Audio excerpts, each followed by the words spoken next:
going on? It's your girl, Bridget Kelly, and you're watching ThisIs50.com. Hi guys, it's Angel, and I'm here with the beautiful Bridget Kelly. What's going on, Boo? Hi, Boo. So, wait, before we start, today is a special day. Today is a very, very special day. I'm super excited. Girl. I put my second single, Sedated, out today. Nice. And it's available everywhere, all streaming services. It's on iTunes, Google Play. It's everywhere. And it's hot. Thank you. It's hot. Yeah. Make sure you guys download that. Support my girl. So, you're in New York. I am. I'm happy to be home, girl.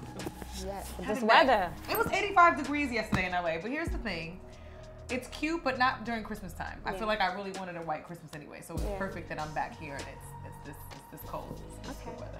So you're dropping the album today, and can you tell us who's the producers? Like, let us know like a little bit of insight on it. So Jukebox is the producer. Shout out Jukebox. And my girl Tiffany Fred wrote the record with me, and she's incredible today. Honestly, this song came together mainly because I wanted to write a record that was about my relationship with love. That was a little bit more hopeful, I guess. And I feel like all my songs, for the most part, my last record, Happy For Me, that I put out I like that one. a couple months ago, was really, it was not sad, but it definitely had like a very lonely sound to it. And I feel like Sedated sounds different than anything else I've ever done, for one. And two, it really just embodied kind of how I feel about relationships in general. It's just like I'm always on this verge of like, do I want to be in love? Do I want to be in a relationship? Do I not want to feel? And in the chorus of the song, I say I'm always in my feelings. Like I'm always dramatic. I'm always, you know what I mean? Just either completely obsessed with love or like, no, get it away from me. It's crazy. And I feel like that's kind of the idea of being well, all us intoxicated. females can relate to that. You know, we all can relate to that. Yes. I think the promo was dope. I like the countdown. That was super dope. It got me excited. I'm like, let me listen to it. That was Gia. Yes. Shout out Gia. Okay. Gia put that together. Okay, Gia. And I think it's okay though that you have like these love songs, and you know, like you said, one is about this, but they're all on the same platform. They're all about love. Yes. And that's what I like about you, because I feel like you're sticking to what you want to put out. You know what I mean? You have like a formula, and it doesn't change. So it's like when I look for your record, or I want to hear a Bridget Kelly record, I know that I'm going to hear what I want at that moment. It's not going to be like all over the place. Oh, next week she's going to be doing this. I kind of like it because I know you have that go-to for when I'm feeling a certain way, when I feel like I want to be in love, or I feel like I want to, you know, like Special Delivery. That was one of my favorites. I love that record. I'm sorry. Record to this day, I mean, I end all my shows with that record. I love that literally record. Everybody's favorite song. And I think, you know, for me, I've had tremendous success with songs that are conversation pieces. You know what I mean? Even when I'm during my performances, my shows, I'm very talkative and I'm very interactive with the audience and just trying to get them engaged in what's happening. And I feel like with my song, Special Delivery was a story. You know, Happy For Me is a story. Sedated is its own story too. It's like I don't want to feel all the emotions and the passion that I feel all the time. Sometimes it's easier just to go numb and just be like, nope, just pour me another glass of wine, somebody.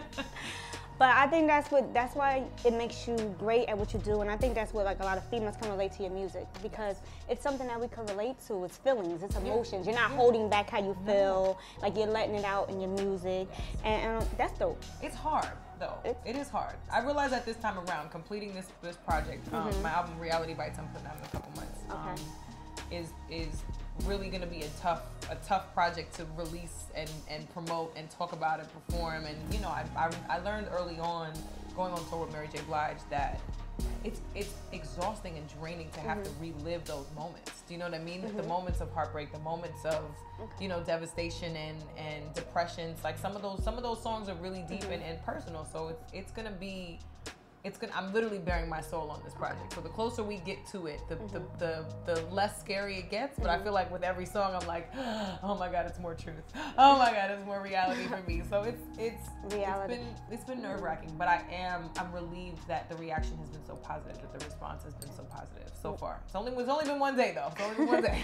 But the title alone that's a very interesting title. It's good. Did you choose that title? Yeah, I did. Okay. Reality Bites is one of my favorite 90s movies, but it's also, it touches on just different bites of my life, different small things. And I was on a reality show this year, so I felt like there's just so many moments that people are getting to experience with me.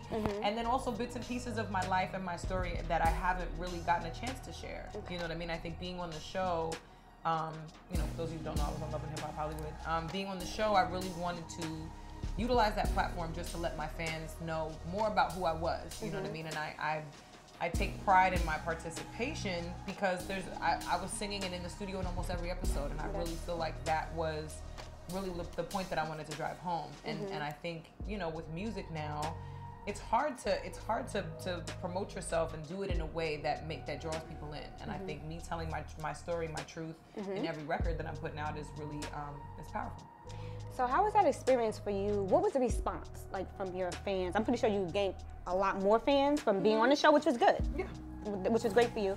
But how was the response of your diehard fans who were they like, why are you on the show? Or is this real? Is it staged? Like, I can imagine the questions you were getting. Like, how is that for you?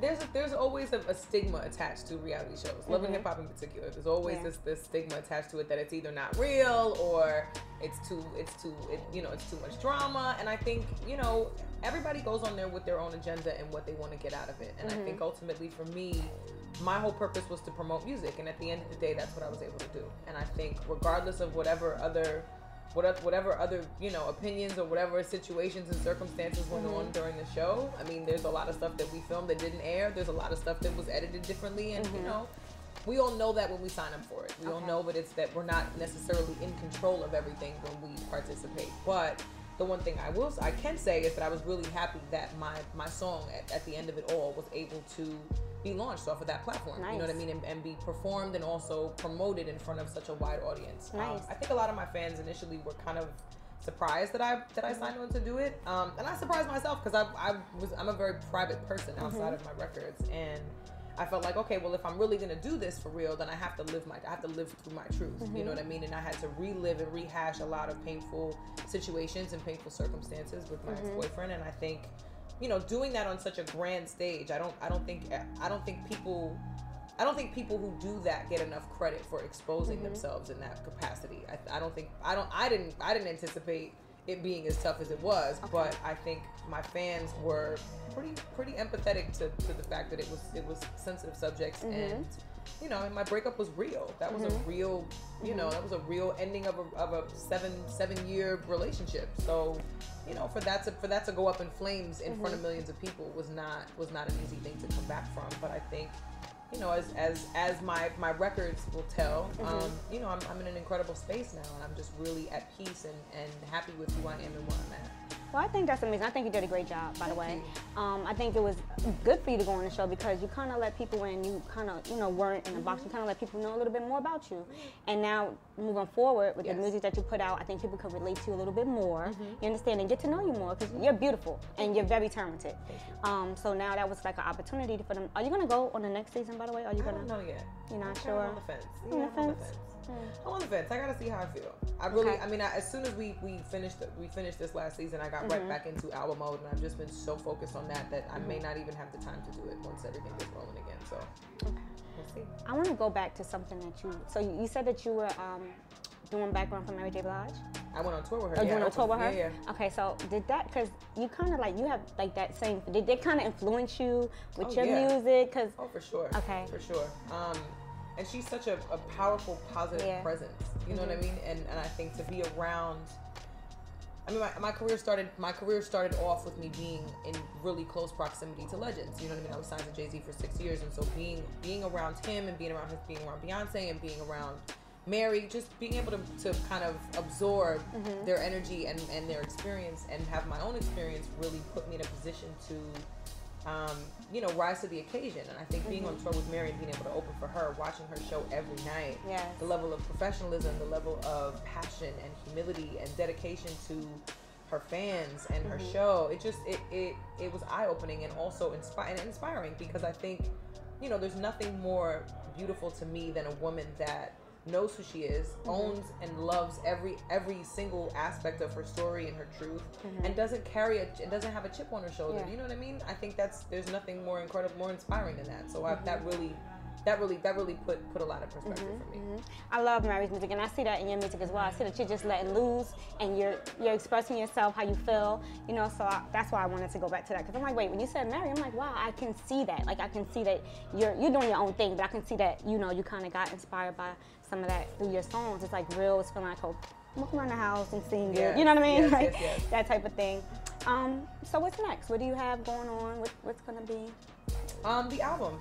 We're gonna release some visuals for the songs. We're gonna put the album out in a couple months, and yeah, just keep pushing that. That's really what we're working on. Okay. So you're gonna do some visuals. You're gonna push this record to. Yes. Okay. Yes. We have a show coming up on Monday, which I'm really excited about. Okay.